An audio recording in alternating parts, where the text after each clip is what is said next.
আসসালামু আলাইকুম গাইস, আজকে হচ্ছে ভর্তা বানিয়েছি। কি খাবো? রোজ রোজ মাছ মুরগি একই জিনিস খেতে ভালো লাগে না, তো আজকে ভাবলাম অন্যরকমভাবে একটু ভর্তা বানাই।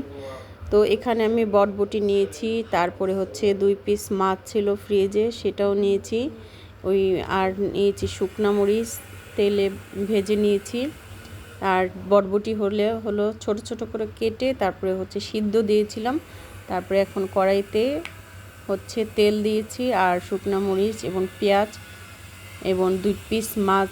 আমি যেভাবে মাছ আমরা ভাজি করি তরকারি রান্না করার জন্য, সেভাবেই মশলা দিয়ে আমি ভেজে নিয়েছি।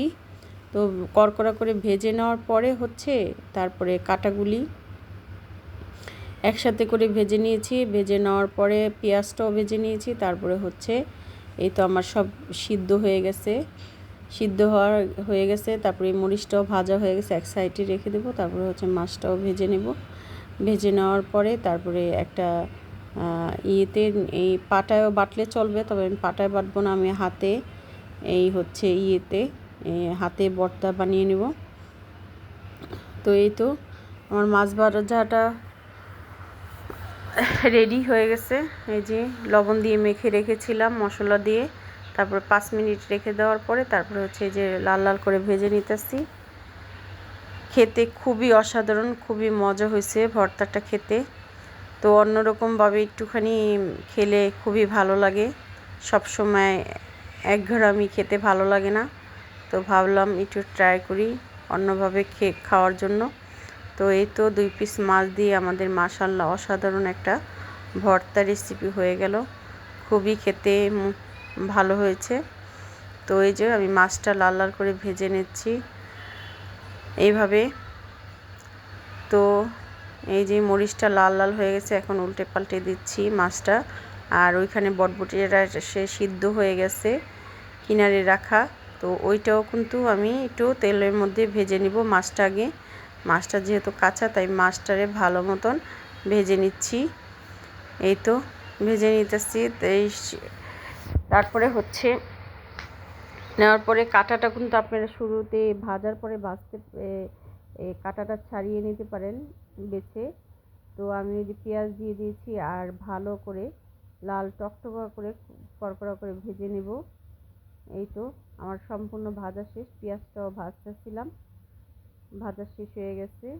এখন নামিয়ে ফেলবো। এই তো এখন এই যে যেগুলি একটু নাড়াচাড়া করে তারপরে হচ্ছে নামিয়ে ফেলবো। এই পেঁয়াজটাও তেলে ভাজলাম, তারপরে এই যে এটাতে নিলাম হাতে ডলার পাটা। এই তো হাতে ডলে এই যে লবণটা কিন্তু আমি এগুলির মধ্যে আগেই দিয়ে দিয়েছি, তার জন্য আমার আর কিছুই দিতে হবে না। তো এই তো এই যে ডলে নিচ্ছি শুকনা মরিচ, কাঁচামরিচ যে সিদ্ধ করে বটবটির সাথে দিয়েছি সেটা ভুলে গেছি বলতে, সেখানেও দিয়েছিলাম 2টো কাঁচামরিচ। তো একটু ঝাল ঝাল হলে না খুবই মজা হয় খেতে, একদম ঝাল ছাড়া না, আমার কাছে পাঞ্চা পাঞ্চা লাগে, ওটাকে ভর্তা বলে না। তো এই তো এত মজার হয়েছে, খুবই মজা হয়েছে। তো এই তো আমি ভর্তাটা মথে নিচ্ছি। আর বড় বড় কাঁটাগুলি কিন্তু আমি এই যে মাছ থেকে ছাড়িয়ে রেখে দিয়েছি। এই তো তারপর সবগুলো একসাথে এই যে আমি ডলা দিচ্ছি। খুবই খেতে, চাইলে কিন্তু সরষের তেলও দিতে পারেন। তারপরে ধনিয়া পাতা, আমার বাসায় আজকে ধনিয়া পাতা ছিল না, তাই ধনিয়া পাতা দেওয়া হলো না। এই তো তারপর সবগুলি এই যে ডলে নিব হাতে। হাতে ডলার ভর্তাও খেতে খুবই মজা। তো এই তো আজকে আমি মিস করবো না, এরকমই থাকবে। এই তো খেতে কিন্তু খুবই মজা হয়েছে।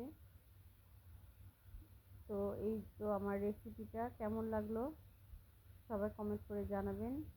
অবশ্যই মজা হয়েছে, না খেলে বুঝতে পারবেন না। এই ভর্তাটা খেতে খুবই মজা হয়েছে, খুবই মজা। গরম ভাতের সাথে ভর্তাটার সাথে একটু লেবু চিপড়িয়ে নেবেন, খুবই খেতে দারুণ। আমার তো যখন বলতেছিলাম তখন আমার জিভে পানি এসে পড়ছে। এ তো খেতে খুবই মজা। তো এই তো ভর্তা লাভার সবাই আছে, আমি জানি অনেকেই ভর্তা খেতে খুবই পছন্দ করে। আর আমার এই পেজে হচ্ছে খাবারের অর্ডার নেওয়া হয়। যে কোনো পদের ভর্তা চাইলেই আপনারা আমি বানিয়ে দিতে পারবো। তো বোয়া ভর্তার সাথে, খিচুড়ির সাথে, তারপরে ইলিশ পোলাও, তারপরে হচ্ছে যে কোনো কিছুই। এই তো খুব পরিষ্কার পরিচ্ছন্নভাবে তৈরি করা হয়। এই যে দেখুন, অসাধারণ। ধনিয়া পাতা হলে আরও জমে যেত, তো আমার বাসায় ধনিয়া পাতা আজকে ছিলই না। খুবই মজা। এবং এই কাঁটাগুলি, গুঁড়ো গুঁড়ো কাঁটাগুলিও আছে, গুঁড়ি গুঁড়ি, সেগুলিও কিন্তু আমি ফেলে দিয়েছি। না হয় কলায় বিনতে পারে বাচ্চা থাকলে, ছোট বাচ্চা থাকলে।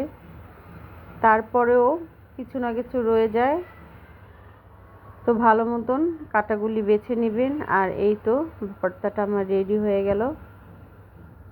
খুবই মজার একটা ভর্তা, বটবুটি। এবং এই মাছটার নাম ছিল হচ্ছে কালিবাস মাছ। 2 পিস ছিল, আমি সবগুলি রান্না করে 2 পিস রেখে দিয়েছিলাম।